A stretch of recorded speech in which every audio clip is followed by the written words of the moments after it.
अपना अतीत तो नहीं बदल सकते, लेकिन आप अपने आदतों से अपना भविष्य जरूर बदल सकते हो। सपने वो नहीं होते जो हम नींद में देखते हैं, बल्कि सपने वो होते हैं जो हमें नींद नहीं आने देते। जब हम रात को सोते हैं तो हमारा शरीर मृत शरीर समान होता है, और जब हम उठते हैं तो हमारा एक नया जन्म होता है। इस नए जन्म के साथ ही हमें अपने जीवन की शुरुआत करनी चाहिए। अपने दिन को, अपने जीवन को एक नई दिशा देनी चाहिए। पूरे दिन के 24 घंटे में सबसे ज्यादा खूबसूरत और सबसे ज्यादा ऊर्जावान और जीवन को सबसे ज्यादा प्रभावित करने वाला समय सुबह का होता है। और सुबह के समय में जिन आदतों को आप अपने जीवन में अपना लेते हैं, वह आदतें आपके पूरे दिन को ही नहीं, आपके पूरे जिंदगी को प्रभावित करते हैं और आपके लक्ष्य पर सकारात्मक प्रभाव डालती है।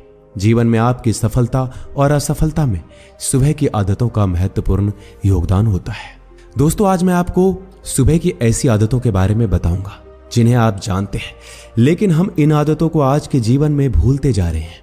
सुबह की इन आदतों को अगर आप अपने जीवन में अपना लेंगे तो आने वाला अपने पूरे जीवन को बदलकर आप रख सकते हैं और अपने जीवन में सब कुछ हासिल कर सकते हैं।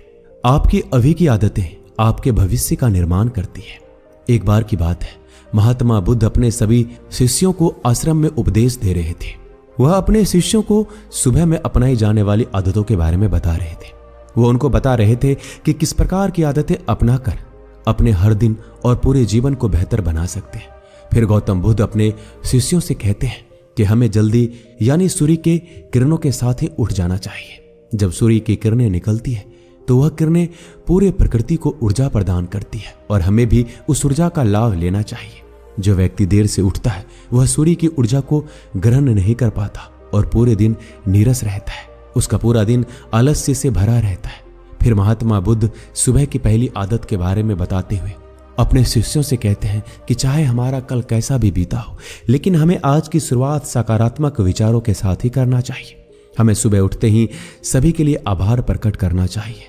सुबह उठकर हमें अपने मन में उन लोगों को धन्यवाद करना चाहिए जिन्होंने हमारे मुश्किल वक्त में हमारी मदद की थी।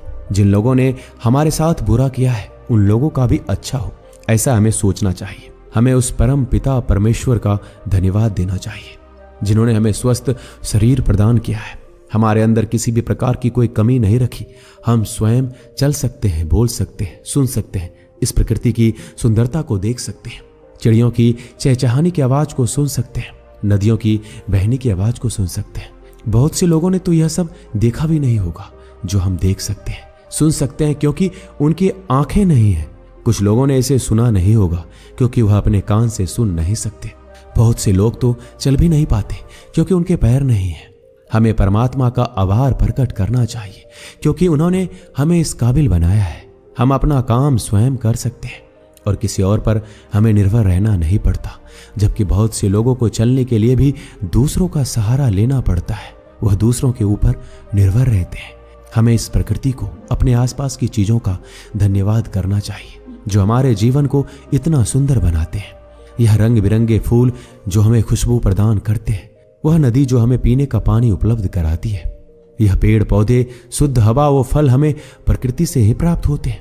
हमें इन सब का आभार प्रकट करना चाहिए, इनको धन्यवाद देना चाहिए। इन सब ने मिलकर हमारे जीवन को बेहद खूबसूरत बनाया है। इसके बाद महात्मा बुद्ध सुबह की दूसरी आदतों के बारे में अपने शिष्यों को बताते हैं कि आभार प्रकट करने के बाद हमें ध्यान करना चाहिए। हमारे मन के भीतर कई तरह के विचार चल रहे होते हैं। हमारे मन में विचारों का एक कोलाहल मचा रहता है। हम नहीं चाहते फिर भी हमारे मन में कोई ना कोई विचार आ ही जाता है और इन विचारों के कारण ही हम तनाव महसूस करते हैं। हमें इन विचारों को शांत करना होगा। हमें इन विचारों को ध्यान के माध्यम से रोक सकते हैं।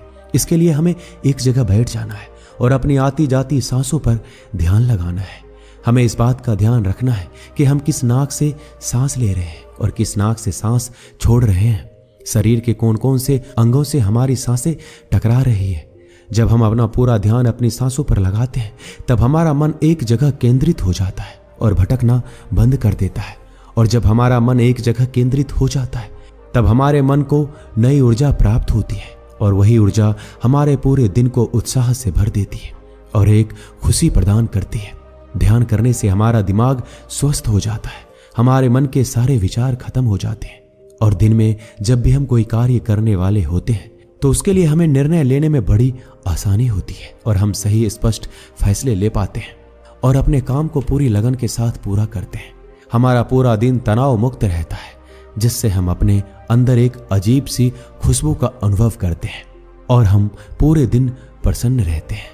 ध्यान करने से हमारा दिमाग स्वस्थ हो जाता है, हमारे मन के सारे विचार खत्म हो जाते हैं और दिन में जब भी हम कोई कार्य करने वाले होते हैं तो उसके लिए हमें निर्णय लेने में बड़ी आसानी होती है और हम सही स्पष्ट फैसला ले पाते हैं और अपने काम को पूरी लगन के साथ पूरा करते हैं।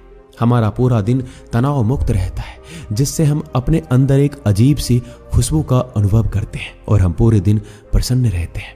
जो भी हमारे फालतू के विचार है, ध्यान करने से वो दूर हो जाते हैं। इसके बाद महात्मा बुद्ध सभी शिष्यों को सुबह की तीसरी आदत के बारे में बताते हैं।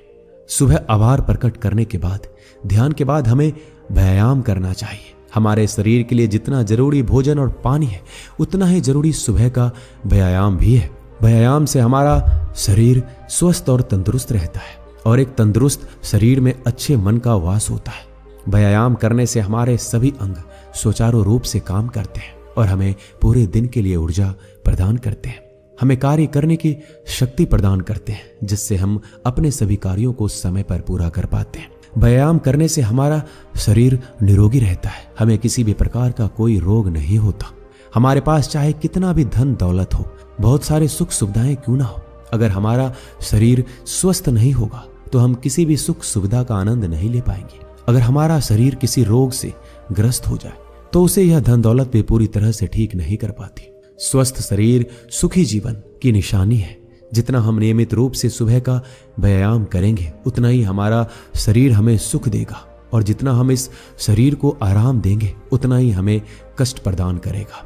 इसलिए जीवन में नियमित रूप से हमें व्यायाम करना जरूरी है। व्यायाम करने से हम पूरे दिन प्रसन्न रहते हैं और सभी कार्यों को आसानी से पूरा कर पाते हैं। व्यायाम करने से हमें दीर्घायु प्राप्त होती है और हम लंबे समय तक युवा नजर आते हैं। जो लोग व्यायाम नहीं करते हैं, वो लोग समय से पहले ही वृद्धा नजर आते हैं। इसके बाद महात्मा बुद्ध अपने सभी शिष्यों को सुबह की चौथी आदत के बारे में बताते हैं। व्यायाम करने के बाद तुम्हें एक कागज और कलम लेना है। उस कागज पे अपने पूरे दिन की दिनचर्या लिखनी है, अपने सभी कार्यों को लिखना है जो आप उस दिन करोगे। उन सभी कार्यों का समय निर्धारित करें, जिससे आप एक निश्चित समय में अपने सभी कार्यों को पूर्ण कर पाएंगे। आपका कोई कार्य छूटेगा नहीं। और एक बात का ध्यान रखें, आप अपने उन कार्यों में से एक ऐसा कार्य लिखें जिसमें तुम किसी व्यक्ति या पशु की निस्वार्थ रूप से सेवा करो, जैसे किसी गरीब को भोजन खिलाना, किसी पशु को रोटी खिला दिया या फिर उसे पानी पिला दिया।